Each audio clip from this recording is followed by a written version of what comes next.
사도행전 26장 1절에서 12절 말씀. 아그리빠가 바울에게 이르되 너를 위하여 말하기를 내게 허락하노라 하니, 이에 바울이 손을 들어 변명하되 아그리빠 왕이여, 유대인이 고발하는 모든 일을 오늘 당신 앞에서 변명하게 된 것을 다행히 여기나이다.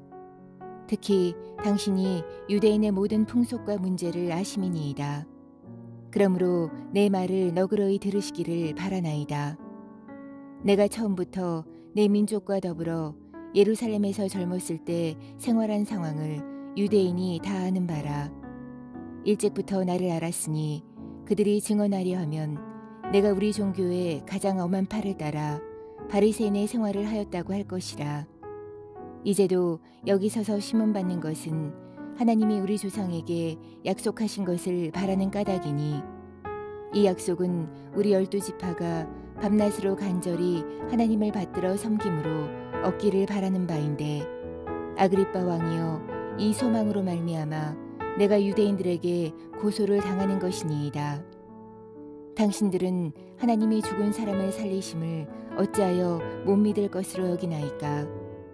나도 나사렛 예수의 이름을 대적하여 많은 일을 행하여야 될 줄 스스로 생각하고, 예루살렘에서 이런 일을 행하여 대제사장들에게 권한을 받아가지고 많은 성도를 옥에 가두며, 또 죽일 때에 내가 찬성 투표를 하였고, 또 모든 회당에서 여러 번 형벌하여 강제로 모독하는 말을 하게 하고, 그들에 대하여 심히 격분하여 외국 성에까지 가서 박해하였고, 그 일로 대제사장들의 권한과 위임을 받고 다메섹으로 갔나이다. 아멘. 함께 기도하겠습니다. 하나님, 진리대로 살기 원합니다. 주께서 우리에게 주신 그 말씀의 진리, 성령의 진리, 십자가의 진리, 복음의 진리, 하나님 그 진리대로 온전히 살게 하여 주시고 진리의 은혜를 누리며 살게 하여 주옵소서. 이 모든 말씀 예수님 이름으로 기도하였습니다. 아멘. 할렐루야. 우리에게 절대로 변할 수 없는 진리를 허락하시고 또 그 진리의 은혜를 붙들고 살아갈 수 있도록 우리의 삶을 인도해 주시는 우리 하나님의 이름을 높이 찬양합니다. 오늘 우리가 함께 나눌 말씀의 제목은 아는 진리와 사는 진리, 아는 진리와 사는 진리라고 하는 말씀의 제목입니다. 우리 믿음의 동역자들께서는 왜 그리스도인이 되셨는지요? 아니, 더 구체적으로는 왜 예수를 믿고 계시고 무엇으로 예수님을 믿고 계신지요? 이 질문에 대해서 우리가 여러 가지로 답할 수 있겠지만 가장 본질적인 대답은 예수님이 이 땅에 유일한 진리임을 믿기 때문이며, 그 진리임을 믿기 때문에 우리는 다른 어떤 것을 선택하지 않고 선택할 수도 없고 진리이신 예수님을 믿고 나아가고 있는 것이라 생각됩니다. 그러나 여기에서 우리에게 중요하게 점검해야 될 것이 한 가지 있는데, 예수 그리스도를 우리가 진리로 알고 있긴 한데 아는 것과 사는 것은 다를 수 있다는 것입니다. 마치 사회에서도요, 빨간불에 도로를 건너면 안 되는 것을 알지만 그럼에도 불구하고 지키지 않고 살아갈 때가 있고, 또 지키지 않는 그 어떤 양심의 가책이 없을 수도 있는 것처럼 아는 것과 사는 것이 다를 수도 있다는 겁니다. 요한복음 8장 33절에서 예수님은 진리를 알지니 진리가 너희를 자유케 하리라 라고 분명히 말씀해 주셨습니다. 이 말씀에서는 두 가지 중요한 동사가 들어가 있는데, 하나는 안다 라고 하는 것이며 또 하나는 자유케 한다 라고 하는 동사입니다. 그러니까 온전히 아는 진리가 있다면 우리가 자유케 되는, 살아가는 진리가 우리에게 있어야 된다는 거지요. 오늘 말씀을 통해서 우리의 삶의 진리를 돌아보며 우리가 진리 앞에 아는 것인지 사는 것인지 한번 진지하게 고민해 보고 싶습니다. 아는 진리와 사는 진리, 먼저 오늘 본문 중에요 1절과 2절 말씀 함께 좀 읽어보겠습니다. 1절과 2절 말씀 함께 좀 읽어보지요. 아그리빠가 바울에게 이르되 너를 위하여 말하기를 내게 허락하라 하노라 하니, 이에 바울이 손을 들어 변명하되 아그리빠 왕이여, 유대인이 고발하는 모든 일을 오늘 당신 앞에서 변명하게 된 것을 다행히 여기나이다. 아멘. 바울은 아그리빠 왕에게 유대인들이 자신을 고발하게 되어서 지금 당신 앞에 서서 내가 나에 대해서 변명하게 되었다며, 오히려 이렇게 된 것이 너무 다행이다 라고 말을 시작합니다. 먼저 바울이요, 예루살렘에서 내려온 이후에 지금까지 있었던 일들을 아주 간단하게 한번 정리해 보고 싶습니다. 바울은 예루살렘으로 내려왔었지요. 그리고 그곳에서 예루살렘 공의회, 또 사내들의 공의회, 그리고 다시 당시로 이야기하면 가장 강력한 파워를 가지고 있는 사람들과 마주하고 이야기를 나누었습니다. 그들에게 바울이 지금까지 했었던 사역과 그리고 바울이 전한 복음에 대해서 다 부정당했습니다. 또 신문을 당했지요, 고난도 당했지요, 감옥에도 들어가는 일들이 계속해서 이어졌습니다. 한편으로 생각해 보면 하나님에 의해서 살아온 바울이 왜 이런 어려운 일들을 계속 당하는 걸까라는 생각이 들기도 하지만, 또 한편으로는 바울의 행동과 말이 참 답답하게 느껴지기도 합니다. 제가 바울의 말과 행동이 답답하게 느껴진다라고 하는 그 말씀을 드린 이유가 있습니다. 여러 가지를 다 떠나서요, 바울과 예루살렘 공회의 관계만 한번 좀 생각해 본다면 제가 왜 그렇게 말씀드렸는지 이해가 될 겁니다. 사실 바울과 예루살렘 공회의 관계만 생각해 본다면 바울은 보고자이며 예루살렘 공회는 보고를 받아야 하는 상관자라고 말할 수 있습니다. 상관들입니다. 높은 사람들입니다. 그렇다면 바울은 실제 자신이 지금까지 어떻게 사역을 해왔던, 그리고 어떤 복음을 전해왔던 예루살렘 공회 앞에 섰을 때만큼은 그들이 좋아하는 방법으로 그들이 원하는 기준에 맞추어서 선교를 보고하는 것이 맞을 것 같습니다. 왜냐하면 예루살렘 공회는 자신에 대해서 중요한 결정권을 가지고 있는 사람들이기 때문에, 그래야 계속해서 선교를 하고 지원을 받고 또 다른 지역에 가서도 자신의 사역이 건전한 사역이라고 인정받으며 사역할 수 있기 때문입니다. 그리고 오늘 말씀에서도 바울은요, 아글빠 왕 앞에 서서 빨리 감옥에서 풀려나려면 그 유대인들의 마음을 얻어야 하기에 자신이 잘못한 것 없지만 내가 잘못했어, 이제 앞으로 내가 조심할게, 이제 그들의 비유를 거스르지 않을게, 이렇게 말하면 됩니다. 근데 예루살렘으로 내려온 이후에 바울은 예루살렘 공회의 눈치도 보지 않습니다. 사내들의 공회의 사람들의 눈치도 보지 않습니다. 그리고 오늘 말씀에서는 유대인들 뿐만 아니라 아그리빠 왕 앞에서도 조금도 굽히지 않습니다. 제가 답답하다고 한 이유가 바로 여기에 있습니다. 계속 사역하려면, 그리고 풀려나서 생명을 지켜내고 먹고 살려고 한다면 좀 굽혀야 되지요. 좀 그냥 엎드려야 되지요. 근데 바울은 전혀 굽히지 않습니다. 그들의 비유도 맞추지 않습니다. 이런 모습이 더 화가 나니 유대인들은 더 바울을 죽이려 한 것이고 더 무너뜨리려고 한 것이지요. 그런데 바울이 이렇게 한 이유가 분명히 있지 않겠습니까? 바울은 예루살렘 공회에서 파송된 사람이 분명합니다. 그러나 바울이 본질적으로 그렇게 살아가도록 허락해 주신 것은 예루살렘 공의회가 제시한 기준이 아니라 하나님의 진리 때문이었습니다. 그러니까 바울은 예루살렘 공의회나 자신을 풀어줄 수도 있고 혹은 또 가둘 수도 있는 힘을 가지고 있는 사람들이 제시한 기준에 권위를 두고 거기에 맞추어 살려고 한 것이 아니라 하나님의 진리에 내 삶의 기준을 맞추며 살아가고 있었기 때문에 그렇게 할 수 있었던 겁니다. 그러니까 바울은 살기 위해서 사람들에게 비유를 맞출 수가 없었던 겁니다. 그러니까 바울은 감옥에서 나오기 위해서 그들이 제시한 잘못된 기준에 적당히 맞추어 말할 수가 없었던 겁니다. 왜냐하면 바울 자신에게는 진리가 있었고 그 진리로 내가 살아가고 있었기 때문입니다. 지금 혹시 그 어떤 상황 때문에, 그 어떤 사람 때문에, 혹은 그 어떤 사건 때문에 우리의 인생이 흔들리고 있는 분들 계신지요?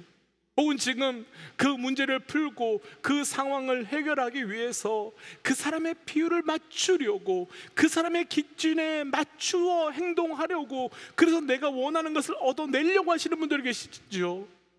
사실 목사로 사는 저도 때로는 이 눈치 저 눈치 보면서, 그리고 때로는 이런 것 저런 것 때문에 분명 아는 진리가 있음에도 불구하고 그 진리대로 살아가지 못할 때가 너무나도 많이 있습니다.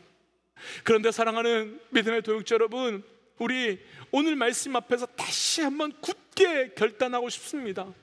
하나님께서 우리에게 알게 해주신 그 진리, 그 진리로 살아가기 위해서 나를 이끌어가고 나에게 영향을 끼치려고 하는 그 어떤 사람과 세상의 기준에 반응하는 것이 아니라 철저히 알려주신 진리로 살아가는, 그리고 그 진리로 인해 걸어갈 수 있는 영적 결단이 우리에게 있기를 주의 이름으로 도전합니다.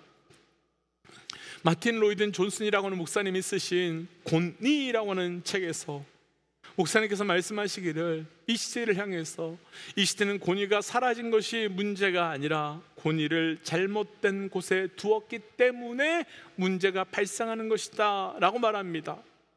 전적으로 동의합니다. 사랑하는 믿음의 동역자 여러분, 우리가 세상의 기준에 맞춰 사는 자리가 자가 아니라 진리의 권위를 두고 살아가는 우리의 삶이 되시기를, 그래서 유대인 앞에서도, 그리고 예루살렘 공의 앞에서도, 그리고 심지어 세상의 아그리빠 왕 앞에서도 담대히 바울의 말할 수 있는 바울의 삶이 우리의 삶이 되시기를 주의 이름으로 도전합니다. 두 번째, 아는 진리와 사는 진리, 10절과 11절입니다. 10절과 11절이에요. 예루살렘에서 이런 일을 행하여 대제사장들에게 고난을 받아 가지고 많은 성도를 옥에 가두며 또 죽일 때 내가 찬성 투표를 하였고, 또 모든 회당에서 여러 번 형별하여 강제로 모독하는 말을 하게 하고 그들에 대하여 심히 격분하여 외국 성에까지 가서 박해하였고. 아멘. 바울은 아그리빠 왕에게 지금까지 있었던 모든 일들에 대해서 다시 하나하나 설명합니다. 그 가운데 방금 읽었던 10절과 11절은 자신이 이전에 어떤 사람이었는지를 설명하는 말씀인데, 자신이 이전에는 성도들을 옥에 가두었던 사람이었고 또 외국까지 가서 그리스도인들을 박해했던 사람이었다라고 설명하고 있습니다. 그리고 아마도 이제 내일 볼 텐데요, 내일 말씀을 보면 그러면서 다메섹 도상에서 있었던 사건에 대해서 또 한 번 설명하면서 자신이 왜 이렇게 변화될 수밖에 없었는지를, 자신이 그리고 왜 이렇게 살아갈 수밖에 없는지를 설명하게 됩니다. 먼저 오늘 말씀에서 나누고 싶은 아는 진리와 사는 진리 두 번째 결론부터 나누고 말씀을 정리하고 싶은데요, 십자가를 통해 우리에게 허락해 주신 진리는 우리를 그 진리 앞에 반응토록 하는 진리라는 겁니다. 다시 말하면 우리가 알고 있는 진리가 진짜 온전한 진리라고 한다면 그 진리는 우리를 그 진리 앞에 반응하도록 하고 그 진리 앞에 움직이도록 할 수밖에 없는 진리라는 겁니다. 이전까지 진리가 아닌 것을 따라 살던 내가 진리를 알면 방향을 돌리는 반응이 있는 것처럼, 이전까지 진리가 아닌 것을 붙들고 오다가 진리를 알면 과거의 것을 포기하고 그 진짜 진리를 따라 나아가는 것처럼 우리가 진리를 만나면 우리가 반응할 수밖에 없다는 겁니다.